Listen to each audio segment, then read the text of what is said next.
my name's Alex. I'm a regional director from Creatio, one of the sponsors of today. So first off, I wanted to thank the organisers for organising a fantastic event. Really, really enjoying it so far. Brilliant content, and a lot of it sort of flows into some of the topics we're going to be discussing today.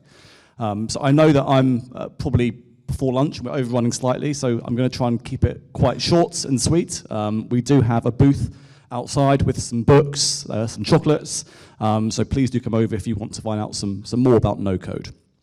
So essentially at Creatio, we offer a software which automates business processes and workflows for organizations all over the world. And one of our key pillars, key strengths, is financial organizations.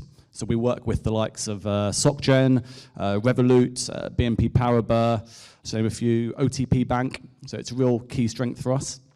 Automating those workloads. So today I'm going to talk about our composable no-code approach to application development. So before I get started, a quick show of hands. Who here knows what I'm talking about when I talk about no-code development? Okay, so a few. So hopefully by the end of this, you all will. So financial organizations all over the world are recognizing that building digital experiences for their customers can help them differentiate from their competition, especially to appeal to those younger audiences, which has come up quite a lot in some of the other presentations today. So this move from traditional manual processes is all about improving customer engagement at every step of the journey. So for example, when you're first introduced to a customer as a bank, rather than a predetermined script which works for everyone, you can have a personalized approach which has some predetermined things based on their characteristics, which will flow on to selection of products and things like that. So automating that process and taking it away from the manual way that banks have traditionally done that is what moving to digital workflows is all about. So for example, fast-tracking the onboarding process, rather than making it very manual and paper-based, it can be automated, sped up, and personalized, so things such as next best offer is tailored to your audience. So all parts of this can be automated using no-code. However, lots of financial organizations are simply not able to achieve this modern digital customer experience, sometimes due to legacy systems in place and old-fashioned and manual processes and workflows. So many banks and financial institutions cannot move at the required speed. As you can see, there's 25 million developers available in the world. This may sound like a lot, but those developers need to build around 500 million new applications over the next year or so. So all organizations, not just banks, are competing for these developers, and it can be a very lengthy process if you want to move forward and be agile as an organization. However, there's 1.7 billion knowledge workers. And what we mean by that are people who know a lot about a process. So you could be a product manager, you could be a marketing manager, so they know a lot about how the process works and where it needs to get to, but generally they don't have the skills available currently to help develop and work personally on these applications, developing them.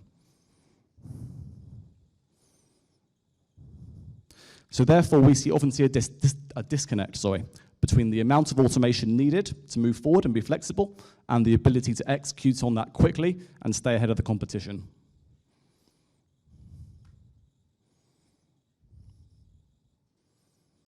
So that's why we're talking about a new era of enterprise software development called composable no-code architecture. So rather than pre-packaged cloud applications, this new era allows non-technical people to automate workflows themselves and help build applications in a fast and agile way.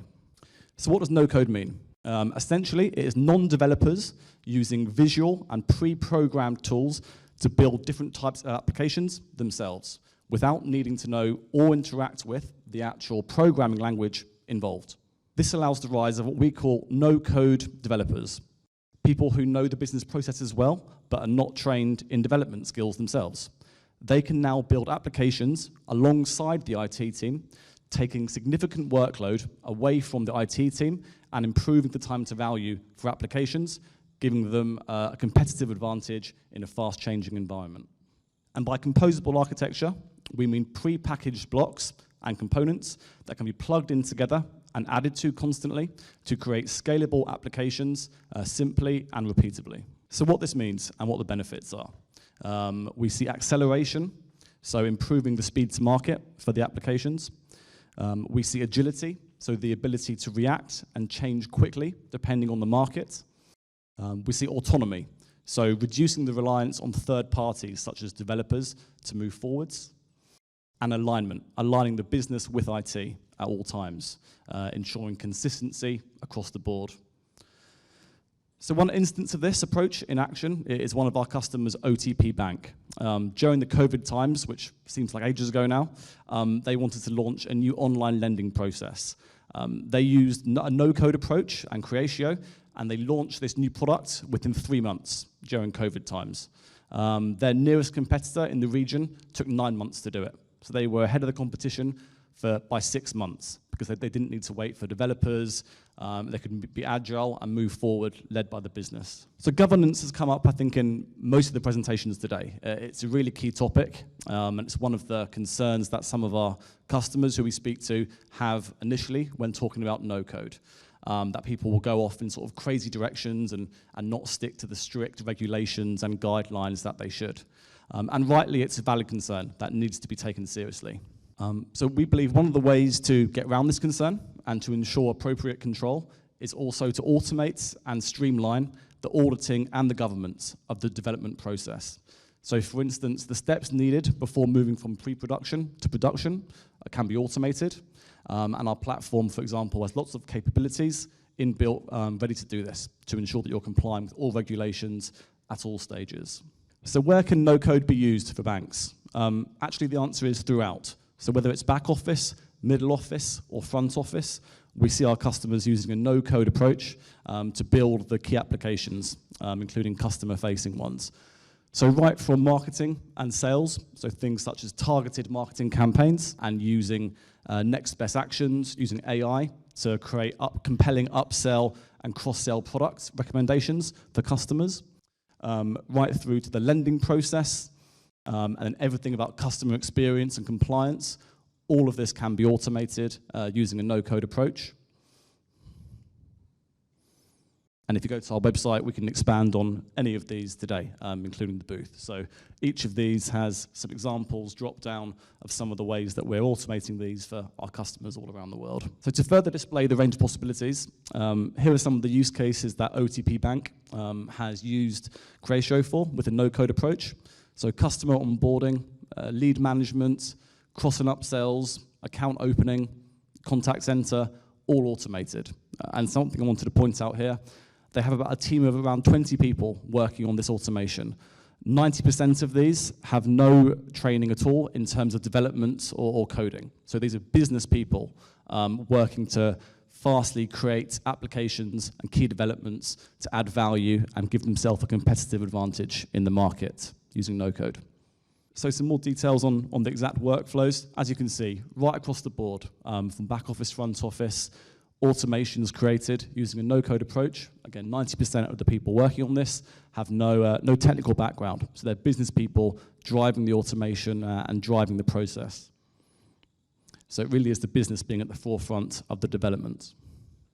Okay, so second to last slide, some of the outcomes we see, positive outcomes from no-code automation. So the customer experience really improves, customer satisfaction, because you're able to really adjust yourself and be agile to changing market conditions. Also increased upsell and cross-sell. So we have AI functionality built in. So it recommends products, for example. If a customer is of this persona, this age, living in this location, and they've purchased these products, it will automatically recommend a potential next product for them that may be of interest, and you can even streamline it with your marketing campaigns so that these key people are targeted. Improves operational excellence. You're maximizing employee productivity. So you're not looking to get rid of an IT team. Of course, the IT teams will always be around, but they can focus on, really mission-critical applications that require specific skills, whereas the business can focus on some other ones and take the workload off them. And then, of course, time to market, such as the OTP example. You can outpace the competition by not having to wait for developers, time with them. You can really put the business in control and implement some agile applications ahead of the market.